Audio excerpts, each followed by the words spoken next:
Hello and welcome to this Davenomics video on the UK economy. We're going to look at some of the key trends, the UK economy, domestically, as well as internationally and the financial sector.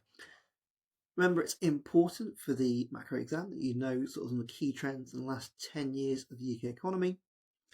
They can assess this technically in an essay, where they can ask you to use the UK economy, or you could choose the UK economy, or it could come up in data response, where it's on the UK economy, but you'd have some data available to you, or some of the short answer questions interpreting some data about the UK economy specifically.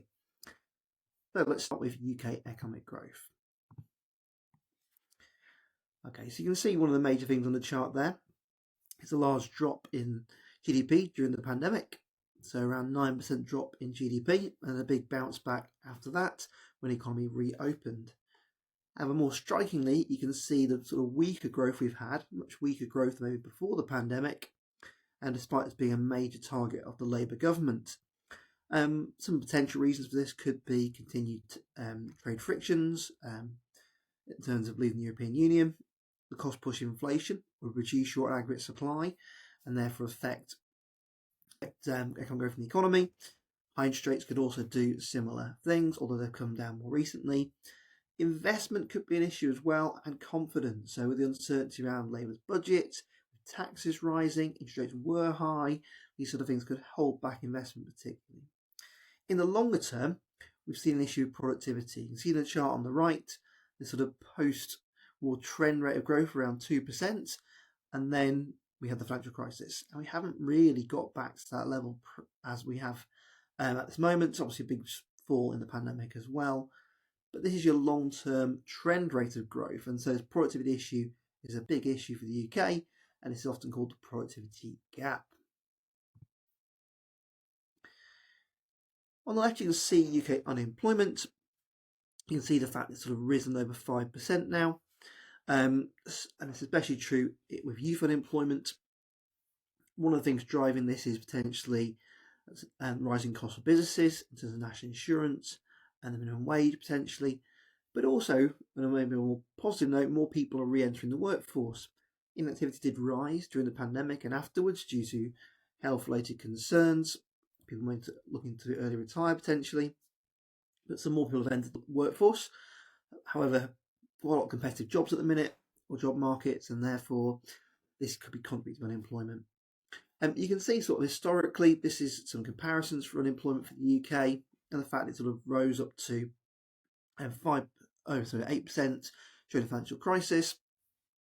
And it was actually lower than previous recessions, despite it being a huge recession. Part of this was due to rising underemployment in the economy. People getting a job, maybe part-time potentially, or not using their full skills. Also, unemployment did not rise as much in the pandemic due to schemes such as the furlough scheme. Now, you're all probably very aware of the issue of UK inflation. We saw it get above 10% in the cost of living crisis as the Ukraine war and costs of energy and fuel and food also rapidly increased. Some also put this potentially in terms of the quantitative easing that was used in the pandemic, and this could have fueled demand pull inflation as well. It came down since then, hit back to target, but more recently we're seeing it still hovering above the inflation target. It's at 3%, which is just in the tolerance. To give some context, you can see, it's easy to look historically at RPI, the measure of inflation. You can see these sort of spikes of inflation during oil price shocks in the 1970s, giving you that sort of sense that the double-digit inflation is massive, but potentially even more so historically. Now, in order to control the cost of living crisis, we saw a massive increase in interest rates up to 5.25%. Interest rates have been much higher than that, but they're sort of back to sort of pre-financial crisis levels, and now they've been eased down to 3.75%. They were during the financial crisis around 0.5%, and they dropped to 0.1% in the pandemic. So it's sort of showing there's different roles of expansionary and contractionary monetary policy. You can see quantitative easing, the times we've used that in different crises, including the pandemic, including the financial crisis. But when the cost of living crisis hit, they did reverse quantitative easing, quantitative tightening, where instead of buying government bonds, they were selling them and reducing the money supply. So that's gone from expansionary to contractionary during the cost of living crisis. Labour's recent budgets, as you're probably aware, saw big increases in public expenditure, so 70 billion a year on public services, NHS infrastructure. There was also plans to build more homes by relaxing to the planning reforms. But one of the things that Labour said is they weren't going to increase tax on working people, so they increased national insurance but for employers, increased VAT on private schools, and they're extending the income tax band freezes, which could lead to fiscal drag as more people go up into the higher tax bands. One of the other trends that's happened in more recent times is a big increase in the tax burden, tax as a share of GDP, and we're seeing that as high as it's been since the 1950s. You can see there, and that's quite a topical thing, that taxes have been going up quite substantially in recent years. You can see here is the budget balance, and as you'd expect, a big spike of around just under 15% of GDP budget deficit in the cost of living crisis. Previous to that, you can see austerity sort of was post-financial crisis trying to get the budget deficit down, didn't quite get it to a surplus. You've not had a surplus since 2001. And then we can see the budget deficit is still fairly high here. I mean, it's partially due to cost of living support. And national debt, that chart's slightly out of date, but it is at sort of, it's probably tipped up towards 100% now of GDP for national debt. One of the things that Rachel Reeves also did was trying to change the fiscal rules and try and allow us to sort of put more money in for long-term public investment, as she's been doing, and then hopefully stick to that rule. And still requires day-to-day spending to be covered by tax revenues. So moving into poverty and inequality now, we're seeing this was in the news last year about UK poverty numbers reach a historic high. This is driven by falling middle incomes, high housing costs, and the impact of two-child benefit cap. You couldn't get more benefits for a third or fourth child. One of the things that Labour has done is announced that the two-child benefit cap will be abolished from next year, and therefore there could be more support for families there. But that's a topical thing around poverty. In terms of inequality, hopefully you're aware about the Gini coefficient being a measure of inequality.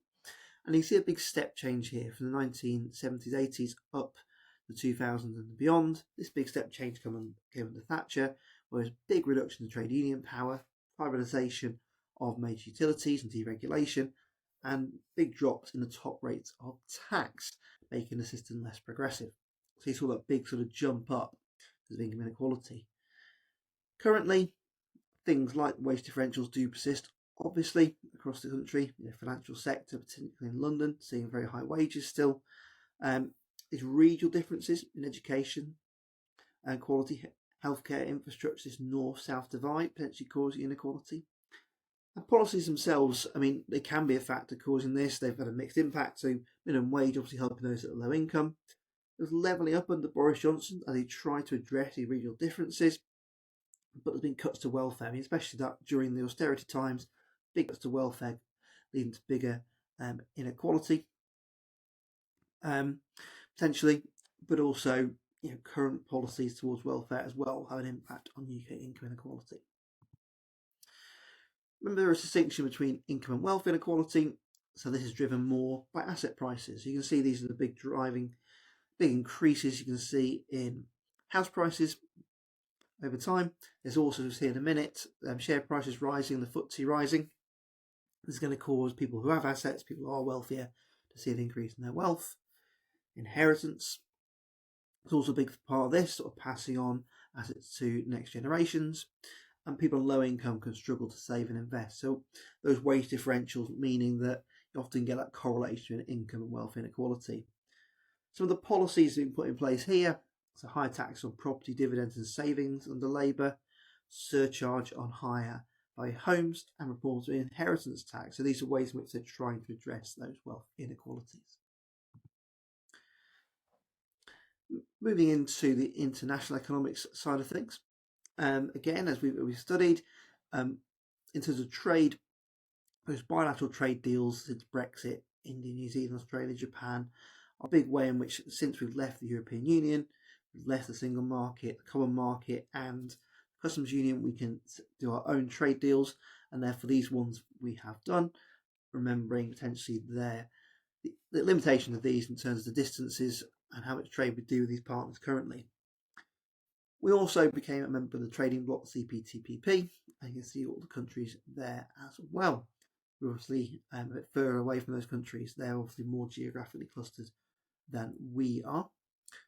And also in recent times, you've seen that deal that Keir Starmer struck with the US in terms of trying to limit the tariff damage that Trump was putting in place with his Liberation Day tariffs. Although, as you've probably seen in the news recently, those were sort of deemed to be illegal or not, couldn't be put in place. But Trump's come back with 10%, 15% global tariffs, trying to use some other legal loopholes.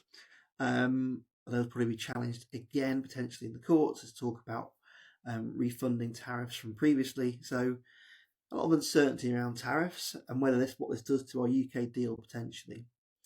There's an example there on the left about protectionism. So we expect to reduce the amount of steel that is allowed in tariff 3.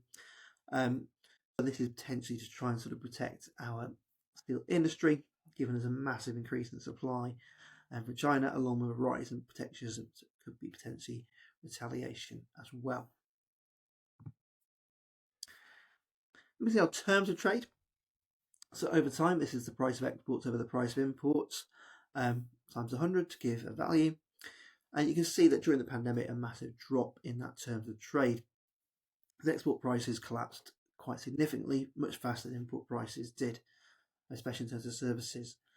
When it reopened, then export prices rebounded significantly, more demand, much more quickly than import prices did, gave that temporary lift to the terms of trade. But the interesting point here is more to do with the cost of living crisis, where we saw a massive increase in the price of imports. Price of imports on the denominator of the terms of trade drove down terms of trade and deterioration in our terms of trade and our living standards due to the fact that we're importing much higher priced energy and food into the UK. And although it's obviously risen a little bit since then, 2022 to 2023, still potentially an issue. But that big drop there from 21 to 22, and the Bank of England called that an unprecedented drop.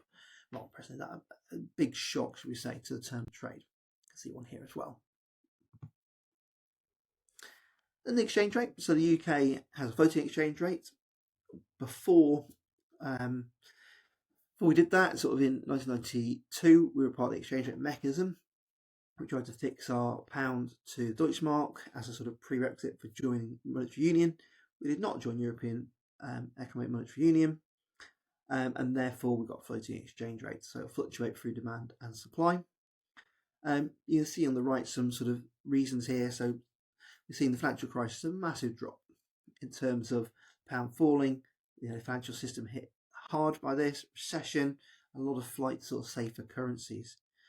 The Brexit vote as well saw a big fall in the pound as well. So it had sort of appreciated a little bit until then, and big drop in when we left the European Union.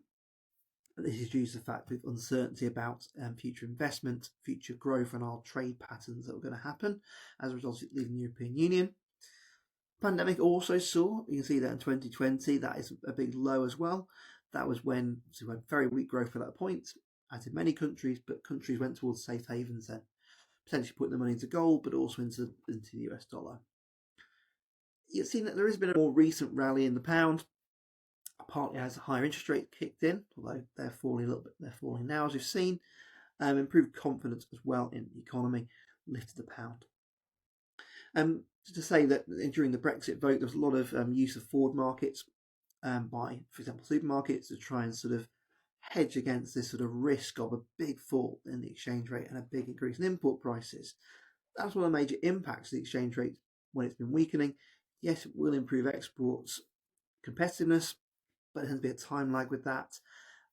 Whereas the sort of immediate impact, rising input prices, PED is very inelastic for those products like food and energy, and therefore we saw a big increase in our current account. This could be the sort of start of a J-curve effect, potentially getting worse before it gets better. But we've obviously seen in the previous slides, this obviously hit double-digit inflation and also potentially reduced our growth in recent years due to the fact of higher import prices. You see the current account deficit here, and one of the things sort of to note potentially here is this increase in the current account deficit around the cost of living crisis. That's again due to this higher price of imports, so that really did see a spike in our current account deficit. Potentially as our growth slowed down here between 2018 and certainly the pandemic, we've got a high margin propensity to import, we saw quite a drop in our current account balance. We're quite sensitive to changes in our real incomes and growth and employment prospects affecting our imports and our demand for imports, but as well as our reliance on imported commodities for our economy. You can see here historically, just to sort of give you that context, you can sort of see this big increases in the current account deficit and how historical it's been. This is only up to sort of 2014, but it's just showing you that big sustained current account deficit for the UK. There's also some sort of examples here of industries that have been fairly competitive for the UK. So international competitors of pharmaceuticals, world-class universities, strong R&D capacity, innovation. So this sort of competing on non-price factors. This is not really due to the exchange rate or inflation, that sort of thing. These non-price brand R&D, those sort of factors, in a similar way that our financial markets, deep capital markets, ability to lend, strong legal institutions, global networks of people and firms, and expertise in that banking sector, insurance, fintech, all those things. So some good examples there of a sector of the economy that has strong interest competitiveness, but more on those non-price factors rather than maybe price factors, which may be more appropriate to maybe China, Vietnam, and those sort of countries. So now we sort of swing into the financial sector, the last section of this. I mentioned about sort of wealth inequality and the increase in share prices. You can see here from the news at the start of this year, FTSE hit 10,000 mark for the first time. So this sort of equity price rises. Remember that firms sort of use those equity markets in order to sort of raise finance, but it's also an investment potentially for speculators. We've seen this sort of driven by defence, mining, and financial stocks. This is not really the sort of AI boom. We're seeing that really in the American stock market, so the Nvidia and that sort of thing. So slightly different, but you're seeing the sort of big rise in equity markets there. And in terms of in terms of market failure, I think the example that we've used is the global financial crisis, really. We saw all those, spent a lot of time looking at those multiple market failures, moral hazard, asymmetric information, speculation market bubbles, and when that increase in risky lending due to those moral hazards, asymmetric information, not presenting the CDOs, you had sort of like banks being too big to fail. You also had the securitization of those loans, leading to high risk, lending in subprime, speculation and herding behaviour towards housing market in America, but then that did crash. So as more houses went onto the market, we saw, because they were defaulting on their mortgages, we saw a big drop in house prices, and investors moved into other markets as well. So this led to external costs, eventually due to the fact that a lot of that money was obviously loaned, and therefore banks who held those securities, those mortgage-backed securities, saw big losses. So we saw this in terms of Northern Rock, and the fact we saw them collapse with a bank run. This is despite the lender of last resort. We saw the Bank of England did support other banks during the financial crisis, but this one obviously made the news, and then people want to take their money out. So this is showing the issue of the last resort, but they did support other banks which did survive the financial crisis. The government also bailed out some banks. Important to note here, that is the government, that's not the Bank of England themselves, so the government becoming shareholders in RBS. And then also at the same sort of time, the role of the central bank there, we've seen this already, the sort of cutting interest rates to historic lows of 0.5%, quantitative easing introduced for the first time, but also following that, stricter banking regulations, making those banks hold more capital and more stress tests. I mean, since the financial crisis, the Bank of England has still intervened. We've seen the monetary policy swings in terms of expansionary 0.1% interest rates at quantitative easing in the pandemic, but interest rates rising to 5.25%, quantitative tightening at that point. One of the things that the Bank of England did during the pandemic was to give an unlimited overdraft.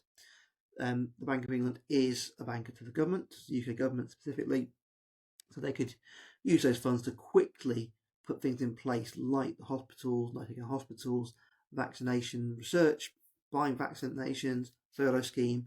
So they didn't have to go to the bond market at that stage during that big crisis.